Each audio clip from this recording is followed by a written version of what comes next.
राम जय जय राम।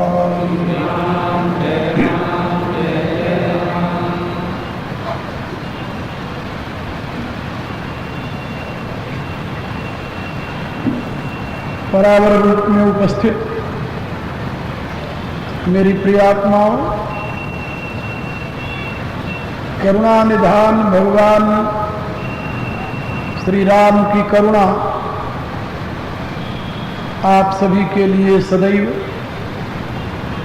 कल्याण का सृजन करती रहे, यह मेरी आंतरिक शुभकामना।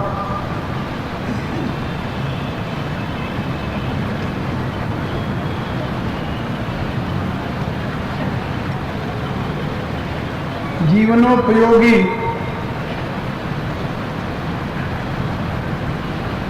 प्रेरणाप्रद और कल्याण के परम साधन के रूप में कल मैंने कुछ बातें आप लोगों से सत्संग के माध्यम से चर्चा में बताई थी।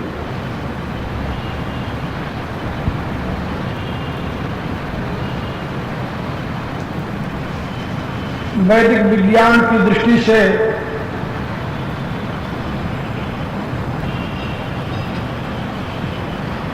स्थूल शरीर, सूक्ष्म शरीर और कारण शरीर, ये तीनों शरीर प्रकृति के परिणाम हैं। प्रकृति त्रिगुणात्मिका है, परिवर्तनशील है, इसलिए इन तीनों शरीरों में दोष आता है। और जब शरीर तीनों दूषित होते हैं तो ये रुग्ण हो जाते हैं, एक प्रकार से इनमें रोग हो जाता है। तो शरीर के रोग को तो आप लोग जानते हैं, समझते हैं, देखते हैं। स्थूल शरीर में जो रोग हो जाता है उसके निवारण के लिए आप चिंतित भी हो जाते हैं, प्रयत्न भी करते हैं। किसी वैद्य के, किसी डॉक्टर के, किसी और फिजिशियन के पास आप जाते हैं, कोशिश करते हैं कि उस शारीरिक रोग से मुक्ति मिल जाए। लेकिन जो रोग सूक्ष्म शरीर में होता है, जो रोग कारण शरीर में होता है, उन रोगों से आप इतने भयभीत नहीं होते, दुखित भी नहीं होते और उसके निवारण के लिए आप कोशिश भी नहीं करते। लेकिन एक बात याद रखो कि ये शरीर में जो रोग होता है, स्थूल शरीर में, ये रोग तो आपको थोड़ी पीड़ा प्रदान करने वाला है। लेकिन रातों दिन जो संताप से आप संतप्त रहते हैं, जिस व्यथा से आप व्यथित रहते हैं, जिन कारणों से आप साउंड स्लीप जिसे कहते हैं अंग्रेजी में, गंभीर निद्रा भी नहीं ले पाते, वो आपका मानसिक रोग है। और आपका बौद्धिक रोग तो उससे भी बड़ा प्रचंड है। सारे प्रकार के दुखों का मूल स्रोत बौद्धिक रोग है और बौद्धिक रोग ही मानसिक रोग के रूप में विस्तार को प्राप्त होता है। अब अमेरिका के वैज्ञानिकों ने अनुसंधान करके ये घोषणा की कि शरीर में जो भयंकर रोग होते हैं, उन रोगों का मूल कारण मानसिक रोग है। और अब इलाज की प्रक्रिया बदलती जा रही पश्चिम में। उन मानसिक रोगों की चर्चा हमारे यहां चरक संहिता में भी की गई है और उन मानसिक रोगों की चर्चा गोस्वामी तुलसीदास जी ने अपनी रामायण में भी की है। चरक संहिता में जो मानसिक रोगों को दूर करने की विधि बताई गई, उपाय बताया गया है, वही उपाय तुलसीदास जी ने अपने रामायण में बताया है। और आज पश्चिम का वैज्ञानिक भी उसी प्रकार के उपाय का अवलंबन लेकर के मानसिक रोगों से मानव समाज को मुक्त करना चाहता है। लेकिन जब वो मानसिक रोग बहुत प्रबल रूप धारण कर लेता है, तभी आप उससे भयभीत होते हैं। लेकिन जब वो मानसिक रोग सूक्ष्म रूप में होता है तो आप उससे भयभीत नहीं होते, उसके निवारण के लिए आप प्रयत्न भी नहीं करते।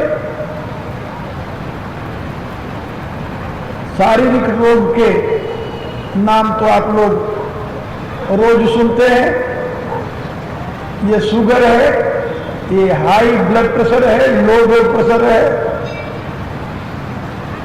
ये हार्ट की डिजीज है, ये कैंसर है, ये लकवा है, गठिया है, अनेक प्रकार के रोग।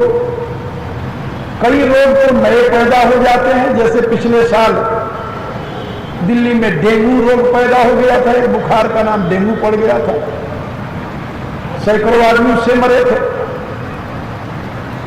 और अनेक प्रकार के रोगों का जन्म होता जा रहा है। और वैज्ञानिक ये कहते हैं कि शरीर की जब शक्ति कम होती है, क्षीण होती है, जिसको रेजिस्टेंस कहते हैं, फिजिकल रेजिस्टेंस जब आप में कम हो जाती है, तो रोग के परमाणु तो इस स्पेस में भरे हुए हैं, वो आपके ऊपर आक्रमण कर देते हैं और आप उनके शिकार हो जाते हैं। तो उनसे बचने के लिए क्या उपाय किया जाए? कहा अपने शरीर में रेजिस्टेंस बढ़ाइए। कैसे बढ़ाया जाए? तो उसके लिए अब वैज्ञानिक ये बता रहे हैं कि तुम एक्सरसाइज करो। और पश्चिम में तो योगा एक्सरसाइज बहुत प्रचलित हो रहा है। योगिक एक्सरसाइज करो और लंबी श्वास लो। हम कहते हैं ब्रीदिंग एक्सरसाइज करो, वो कहते हैं दीर्घ लंबी डीप ब्रीदिंग करो, लंबी श्वास लो, ये प्राणायाम हो गया। तो आसन करो, प्राणायाम करो, और कहते हैं चित्त को एकाग्र करने का प्रयत्न करो, यानी ध्यान करो। अब जिन उपायों को हम लोग यौगिक उपाय कह करके बताते हैं, उन्हीं उपायों का वर्णन पश्चिम के डॉक्टर कर रहे हैं। लोग कहते हैं ये तो ठीक है। उन्होंने ये भी कहा कि भाई खाना पीना अपना बदल दो, स्मोकिंग न करो, मांस मत खाओ, मदिरा मत पियो, यहां तक कि तली हुई चीज मत खाओ, आहार में अपने कोई गरिष्ठ भोजन मत करो। अब डॉक्टर की हिमायत हो गई, शुगर नहीं लेना। अब शुगर नहीं लेते, उबली हुई सब्जी खाना, कच्ची सब्जी खाना। अब जीवित रहने की लालसा से ये सब कुछ करने के लिए तैयार हैं। लेकिन यदि उनसे कहा जाए कि साधना की दृष्टि से ये सब करो तो तुम्हें डबल लाभ होगा। डबल लाभ कैसे होगा? का एक तो जो डॉक्टर हिदायत दे रहा है वो केवल तुम्हारे स्थूल शरीर की दृष्टि से दे रहा है और केवल तुम्हारे सूक्ष्म शरीर की दृष्टि से दे रहा है। लेकिन साधना के साथ तुम्हारे सूक्ष्म शरीर से परे, कारण शरीर से परे जो प्रकाशक है, उससे जुड़ने की बात कही जाती है। तो तुम्हारा संयम भी सद जाएगा और आत्मनिष्ठा भी तुम्हारे अंदर आएगी। और यह भी याद रखो कि जब तुम्हारे में आत्मनिष्ठा हो जाएगी तो तुम्हारा विल पावर जो है वो प्रबल हो जाएगा। और विल पावर यदि स्ट्रोंग हुआ तो शरीर की रेजिस्टेंस भी बढ़ जाएगी। फिर रोगों के जीवाणु जो तुम्हारे पर आक्रमण करते हैं, जिससे तुम रोगग्रस्त होकर के निराश होकर निढाल होकर पड़ जाते हो, इनसे बच जाओगे। ये मनोवैज्ञानिक ट्रीटमेंट है। मैं ये कहानी क्यों सुना रहा हूं भाई? हमें तो आपको विभीषण का चरित्र सुनाना है। क्या ये उसी से संबंधित है? इसलिए बता रहा, ये मानसिक रोग जो है, हाँ, कल मैं आपको एक बात समझाई थी, काम, क्रोध, लोभ, मद, ये मानसिक रोग का नाम है। तुलसीदास जी ने अपने रामायण के उत्तरकांड में बात समझाई है। सुनता तयद मानस रोगा, जिनते दुख पावई सब लोगा। और उसमें सबसे पहले भौतिक रोग बताया, मोह सकल व्याधिन कर मूला। मूल तो भौतिक रोग है। ये मोह जो है ये मन में नहीं होता, ये बुद्धि का विषय। मोह मन का कार्य नहीं, बुद्धि का है। मोह चित्ते, जब बुद्धि में विपरीत धारणा आती है, बुद्धि रजोगुणी व तमोगुणी हो जाती है, तो उसमें मोह उत्पन्न होता है। और मोह के पश्चात ही मोह सकल व्याधिन कर मूला, ये बौद्धिक रोग है। कहीं ते दूर उपजई बहुसूला, फिर उसी मोह से, बौद्धिक रोग से मानसिक रोग उत्पन्न होने लगता है। तो मानसिक रोग क्या होता है? काम बात कप लोभ अपारा, क्रोध पित्त नित छाती जारा। ये काम, क्रोध, लोभ, ये बौद्धिक रोग नहीं है, ये मानसिक रोग है। मानसिक रोग है काम, क्रोध, लोभ, मद, मत्सर, ये मानसिक रोग है। और इन सबके मूल में है मोह, वो बौद्धिक रोग है। एक बात और समझ, शारीरिक रोग से एक व्यक्ति मरता है। यदि कोई ऐसे रोग के जीवाणु आ गए जो छूत की बीमारी कहते हैं, उससे दूसरे लोग भी अफेक्टेड होते हैं, प्रभावित होते हैं। लेकिन मानसिक रोग बहुत भयंकर है। यह केवल अपने को ही दुखी नहीं करता, इससे बहुत लोग दुखी हो जाते हैं। और एक जन्म के लिए नहीं, ये शरीर में रोग हुआ तो ये शरीर छूट गया तो दूसरा शरीर स्वस्थ मिलेगा। लेकिन मानसिक रोग केवल इसी शरीर तक सीमित नहीं रहता, कोई शरीर के छोड़ने पर दूसरे शरीर में भी लेकर चला जाता है।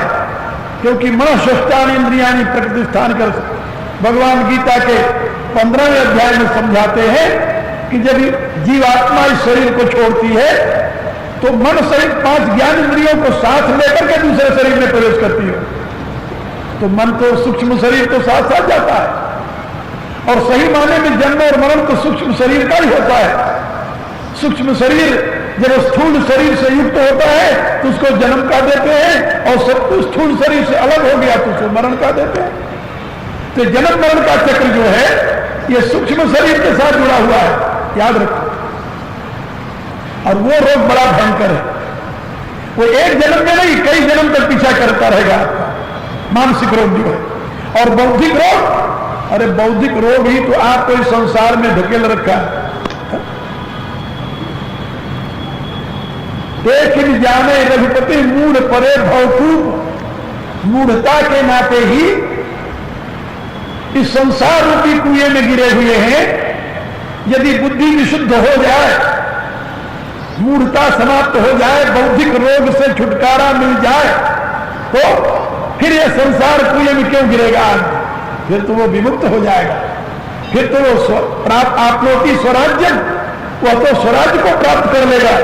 वह सच्चिदानंद स्वरूप में अवस्थित होकर के सदा के लिए कृतकृत्य हो जाएगा। जिसके विषय में तुलसीदास जी लिखते हैं, अनुराग से निज रूप जो जगते विलक्षण देखिए, संतोष सम शीतल सदा दम देहवंत न लेखिए। निर्मल निरामय एक रस यही हरस शोक न व्यापी, त्रैलोक के पावन सो सदा जाति दशा ऐसी भई। मेरे कहने का अभिप्राय कि यदि आप बौद्धिक रोग से मुक्ति पालें तो संसार से मुक्ति मिल गई, मानसिक रोग से मुक्ति पालें तो दुख से मुक्ति मिल गई। मानसिक रोग से मुक्त होने से संसार से मुक्ति मिल जाती है? बोले नहीं, ना ना। मानसिक रोग से मुक्ति पाने पर दुख से मुक्ति मिलती है, और बौद्धिक रोग से मुक्ति मिल जाए तो संसार से मुक्ति मिल जाती है, और शारीरिक रोग से मुक्ति मिल जाए तो का थोड़े दिन के लिए आप सुख का अनुभव कर सकते हैं। तो ये बड़ा भयंकर रोग है, मानसिक रोग और बौद्धिक रोग। और विभीषण जी जानते हैं कि ये लंका निवासी इस समय इन महामोह रूपी रोगों से ग्रसित हैं। काम से, क्रोध से, लोभ से, मद से, मत्सर से, अहंकार से, ये सारे लंका निवासी ग्रसित है। का लंका निवासी ग्रसित थे, सारी दुनिया ग्रसित नहीं है। का सारी दुनिया तो ग्रसित है ही है, लेकिन जहां जो रहता है वही की बात वो जानता है, उसी को तो देखता है। आखिर उसके सुधार करने की तो सीमा होती है, एक क्षेत्र का ही तो सुधार कर सकता है। जिस समाज में रहता है उसी को तो हित की बात समझा सकता है वो। तो महात्मा विभीषण पूर्ण रूप से स्वस्थ हैं, बौद्धिक दृष्टि से, मानसिक दृष्टि से और शारीरिक दृष्टि से ही रोग मुक्त है। त्रिविध रोगों से मुक्त है वो, क्योंकि जो भवरोग वैद्यम है, इस संसार रूपी रोग को दूर करने वाला जो वैद्य है, उस वैद्य में उनकी निष्ठा है, इसलिए वो निरोग्य है। और अब अपने समाज के लोगों को चाहते हैं कि ये लोग भी आरोग्य प्राप्त कर लें, तो उपदेश दे रहे हैं। उपदेश में क्या कहते हैं? काम क्रोध मद लोभ सब नाथ नरक के पंथ। ये नाथ संबोधन किसे? रावण। बड़ा भाई पिता के समान है, पिता स्वामी होता है, नाथ होता है, इसलिए उसे संबोधित कर रहे हैं, नाथ कर रहे हैं। वैसे भी वो राजा है, राजा होने के नाते भी उसे नाथ शब्द का संबोधन करना चाहिए। और भक्त जब भी किसी से बात करता है तो विनम्रता और शिष्टाचार के साथ करता है। आप देखेंगे रावण तो विभीषण का बड़ा भाई है, इसलिए विभीषण उसे आदर के साथ संबोधित कर रहे हैं। लेकिन हनुमान जब रावण के सामने जाते हैं तो हनुमान भी रावण को इसी प्रकार से सम्मान में शब्दों से संबोधित करते हैं। जैसे जब रावण पूछता है कि तूने कैसे वाटिका उजाड़ी, कैसे फल खाया, कैसे निश्चरों को मारा, तो बड़े ही शिष्ट शब्दों में उत्तर देते हैं, खायो फल प्रभु लागी भूखा। हे प्रभु, भूख लगी थी इसलिए फल खा लिया। कभी स्वभाव थे तो रूखा। और बंदर का स्वभाव है, जब फल खाता है तो खींच खींच कर डाले भी तोड़ता है, तो हमने डालियां तोड़ डाली। और सबके प्रेम देह परम प्रिय स्वामी। ये स्वामी, ये तो आप जानते हो कि अपना शरीर सबको परम प्रिय होता है, और यदि आपको अपना शरीर परम प्रिय न होता तो ब्रह्मा से अमर रहने का वरदान क्यों मांगते? ये तो आपका अपना अनुभव है। तो सबके देह परम प्रिय स्वामी, लेकिन मारई मोही कुमारगामी। लेकिन ये कुत्सित मार कर चलने वाले जो कुमारगामी हैं, वो हमें मारना चाहते थे, यानी दूसरे को उसके शरीर से वंचित कर देना, ये कुमार का रास्ता है। उनके विषय में क्या कहा जाए? जो नित्य प्रति अकारण अपने टेस्ट के लिए पशुओं का वध कर रहे हैं, पक्षियों का वध कर रहे हैं, वो कुमारगामी है। सही मार्ग पर चलने वाला ऐसा अन्याय नहीं कर सकता। जीव हिंसा महापाप है, और इस महापाप में वे ही लोग प्रवृत्त होते हैं जो कुत्सित मार्ग के अनुयायी हैं। जो सतमार्ग के अनुयायी हैं वो ऐसा जघन्य कार्य नहीं कर सकते। तो हनुमान जी ने साफ शब्दों में कहा कि सबके देह परम प्रिय स्वामी, और बड़ी सभ्यता के साथ, हे स्वामी, आप जानते हो सभी को अपना देह परम प्रिय होता है। मारई मोही कुमारगामी, ये मोही मारा कहीं मैं मारा, सबको अपने आत्मरक्षा का अधिकार है, इसलिए जिसने मुझे मारा उसको मैंने मारा। लेकिन एक काम तुम्हारे पुत्र ने जो किया है उसका भी बदला मैंने नहीं लिया। वो क्या काम किया है? कहते ही पर बांधे तनय तुम्हारा, तुम्हारे पुत्र ने मुझे बंधन में डाला है, अभी इसका बदला रह गया है, याद रखो। और उसका बदला कैसे चुकाया? लंका फूंक करके। मेरे कहने का अभिप्राय कि शत्रु के साथ भी शिष्टाचार के साथ व्यवहार और बातचीत करना ये सज्जन पुरुष का काम है। इसलिए विभीषण रावण को भी नाथ कहकर के संबोधित करते हैं और बड़ी ही भद्रता से अपनी प्रार्थना प्रस्तुत करते हुए कहते हैं, काम क्रोध मद लोभ सब नाथ नरक के पंथो। हे नाथ, ये नरक के रास्ते हैं, पतन के रास्ते हैं। उत्थान का नाम स्वर्ग है और पतन का नाम नरक है। कल मैंने बताया था आप लोगों को।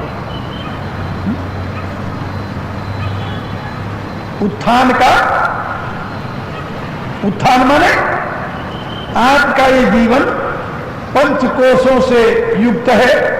अन्नमय कोश, प्राणमय कोश, मनोमय कोश, विज्ञानमय कोश और आनंदमय कोश। पहले भी मैंने समझाया है। तो आपका मनोमय कोश जो है, मन जो है, वह जब अन्नमय कोश और प्राणमय कोश की तरफ जाता है, अधोमुखी होता है, बाह्यमुखी होता है, तो वो पतित होता है, नीचे गिरता है और उसी को नरक का रास्ता कहते हैं। और गिरते गिरते ऐसी अवस्था में पहुंच जाता है जहां से उठना मुश्किल हो जाता है। और उत्थान किसे कहते हैं? जब आपका मन विज्ञानमय कोश और आनंदमय कोश की तरफ चल पड़े, ऊर्ध्वमुखी हो जाए, इसको कहते हैं उद्धार। उद्धार शब्द का अर्थ होता है उत हरे। उत माने ऊपर, हरे माने उठाना, बस खींचना। तो अपने आप को, अपनी आत्मा को, अपने मन को ऐसे समझ लो, क्योंकि मन एवं मनुष्याणाम कारण बंध मोक्ष हो। मन ही मनुष्यों के लिए बंधन और मुक्ति का कारण बना है। मन जब नीचे की तरफ जाता है तो आपका अधः पतन होता। अधः माने नीचे, पतन माने गिरना। सुना है ना? अधो पतन। अधः माने नीचे और पतन माने गिरना। तो आपका अधः पतन होता है, आप नीचे गिरते हैं। यानी मनोमय कोश से नीचे जो प्राणमय कोश और अन्नमय कोश है वहां नीचे गिर जाते हैं। और जब मन ऊर्ध्वमुखी होता है तब आपका उद्धार होता है। उद्धार माने आप ऊपर की तरफ उठते हैं, उसको उद्धार कहते हैं। जब आप किसी महात्मा के पास जाते हैं क्या कहते हैं? महाराज मेरा उद्धार हो जाए, ऐसा रास्ता बताओ। उद्धार का अर्थ समझ लो। आज अपनी आत्मा को ऊपर उठाने की प्रक्रिया का नाम उद्धार है और उसी उद्धार को सुवर्ग कहते हैं, श्रेष्ठ वर्ग में प्रवेश करना। और दूसरा जो है वो पतन है, उसको कहते हैं नरक है। नरक शब्द का एक अर्थ यह भी होता है कि जहां अर्क माने प्रकाश न हो, सूर्य न हो। असूर्या नाम के लोग का अंधेर तुम सावरता। तो मैं आप लोगों को बता रहा था कि ये जो मनुष्य की प्रवृत्ति है ये मानसिक रोग की देन है। और मानसिक रोग की चिकित्सा क्या है? यदि आप लोग चाहें तो मानसिक रोग की चिकित्सा पढ़ सकते हैं। कहां पर? चरक संहिता में। जो चिकित्सा मानसिक रोग की यहां बता रहे हैं विभीषण जी, यही चिकित्सा तुलसीदास जी ने उत्तरकांड में बताया है और यही चिकित्सा आपको चरक संहिता में पढ़ने को मिलेगी। और उसमें अपने मन को अधोगति से ऊपर उठाकर ऊर्ध्वगति करने के लिए जो सबसे परे है, सबसे श्रेष्ठ है, सबसे ऊपर है, उसमें चित्त को लगाना। सबसे ऊपर कौन है? उपनिषद की बात सुनिए। कठोर उपनिषद में यम ऋषि समझाते हुए कहते हैं इंद्रियेभ्य परा अर्थ, अर्थेभ्यश्च परम मनः। इंद्रियों को अर्थ अपनी तरफ खींच लेते हैं, विषय अपनी तरफ खींच लेते हैं, इंद्रियां विषय की गुलाम बन जाती है। इसका अभिप्राय कि इंद्रियों से वो अर्थ जो है वो प्रबल है, श्रेष्ठ है, तभी तो उनके पीछे दौड़ती है इंद्रिया। इंद्रियेभ्य परा अर्थ और अर्थेभ्यश्च परम मनः। और अर्थ का मूल्यांकन करना ये मन का काम है, इसलिए अर्थ से मन श्रेष्ठ है। और मन सस्तु परा बुद्धि, लेकिन मन से ऊपर बुद्धि है, श्रेष्ठ बुद्धि है, क्योंकि बुद्धि निर्णय करती है कि ये ग्राह्य है या अग्राह्य है। और बुद्धिरात्मा महांतर, और बुद्धि से परे है महत्व। यहां पर महान आत्मा के भिन्न भिन्न अर्थ किए हैं महापुरुषों ने, लेकिन बुद्धि को प्रकाशित करने वाली जो चेतन सत्ता आपके इस शरीर को प्रकाश दे रही है, चेतना दे रही है, वो बुद्धि से परे है, वही जीवात्मा का स्वरूप है। तो जीवात्मा का जो स्वरूप है उसे महान आत्मा कहते हैं, वो चिदांश। वो चिदांश जो है वो बुद्धि का प्रकाशक होने के नाते बुद्धि से श्रेष्ठ है, बुद्धि से परे है। बुद्धिरात्मा महान पर, और उस महत् से परे अव्यक्त है। अव्यक्त माने वह प्रकृति जिससे बुद्धि का आविर्भाव हुआ है, जिसने उस अनंत चैतन्य को जीव रूप में अभिव्यक्त किया है, वो उस महान आत्मा से भी प्रबल है, उस जीव आत्मा से भी परे है, जिसके विषय में भगवान ने गीता के 7वें अध्याय में कहा, देवी है सा गुणमयी मम माया दुरत्या मामेव ये प्रपद्यन्ते माया में ताम तरंते। कहा ये त्रिगुणात्मिका गुणमयी मेरी माया बड़ी प्रबल है, इससे मुक्त होना जीव के बूते की बात नहीं है। हाँ, मां मेरी ये प्रपद्यन्ते मायाम एताम तरंते, जो मेरी शरण में आ जाए, मुझे समर्पित हो जाए, वही इस माया से पार जा सकता है, अन्यथा नहीं। इसलिए महत् से परे अव्यक्त है, और अव्यक्तात् पुरुषः परः, उस अव्यक्त से परे, उस अव्यक्त का भी स्वामी, उस अव्यक्त का परम आश्रय वह पुरुष है, परमात्मा है, परमेश्वर है, ब्रह्म है, कोई भी नाम दो से। और उस पुरुष से परे पुरुषात्मा पर किंचित सा काष्ठा सा परागति, उस पुरुष से परे और कोई नहीं है, वही काष्ठा है, वही परम गति है। तो जिसको यहां पुरुष कहा है वेद में, उसी को तुलसीदास जी ने राम कहा है। एक बात याद रखो, तुलसीदास जी के जो राम हैं वो परब्रह्म परमात्मा है, परब्रह्म परमात्मा। तुलसीदास जी का ये कथन है कि वह परब्रह्म परमात्मा जो है वही अपने भक्तों के लिए निराकार से नराकार होकर अनेक प्रकार की लीला करता है। और ये लीला में जो स्वरूप है ये नित्य नहीं है, नित्य तो उसका पर स्वरूप है, ये तो उसके संकल्प से अभिव्यक्त हुआ स्वरूप है। इसलिए वो अपने राम की जहां यथार्थ स्वरूप की व्याख्या करते हैं वहां पर समझाते हैं। जो ये वेद में मैंने उपनिषद की बात आपको बताई है, अब इसी को रामायण चौपाई में सुन। तुलसीदास जी क्या कहते हैं, विषय करना, विषय माने यही पदार्थ, शब्द स्पर्श रूप रसगंध, कर्म माने इंद्रिया, इंद्रिय परा अर्थ जो कहा गया था, अर्थ व्यस्त परम मना, उसी को तुलसीदास जी बता रहे हैं। विषय कर्म सुर जीव समेता,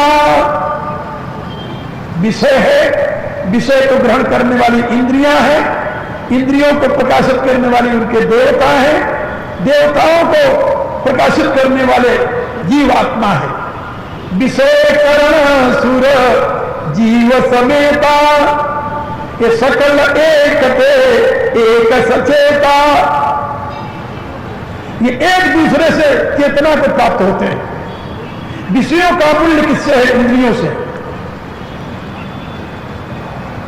यदि एक बहरा आदमी हो और कोई बहुत अच्छा संगीतज्ञ हो, बहुत अच्छा गाने वाला हो, वो भारत कोकिला ही क्यों न हो, क्या उस भारत कोकिला के उस ज्ञान विद्या का कोई मूल्य है उस बहरे आदमी की दृष्टि में? कोई नहीं। बहुत रूपवान हो लेकिन एक अंधे आदमी की दृष्टि में उस रूप का कोई मूल्य है? कोई मूल्य नहीं। क्योंकि विषयों को मूल्य प्रदान करना तो इंद्रियों का काम है। यदि इंद्रिय ही नहीं है तो उस विषय का मूल्य क्या हो सकता है? इसीलिए कहा कि विषयों को प्रकाशित करने वाली, मूल्य प्रदान करने वाली इंद्रियां हैं और इंद्रियों को मूल्य प्रदान करने वाले देवता है। कैसे? कहा जैसे बहुत सुंदर रूप हो और आपकी बड़ी अच्छी आंखें हों लेकिन दुर्भाग्य से घोर अंधकार हो, प्रकाश न हो। जब प्रकाश नहीं है तो क्या आपकी आंखें रूप को देख सकती हैं? क्या नहीं देखती। आंखें रूप को प्रकाश में ही देखती हैं, चाहे वो सूर्य का प्रकाश हो, चाहे विद्युत का प्रकाश हो, चाहे अग्नि का प्रकाश हो, चाहे चंद्रमा का प्रकाश हो।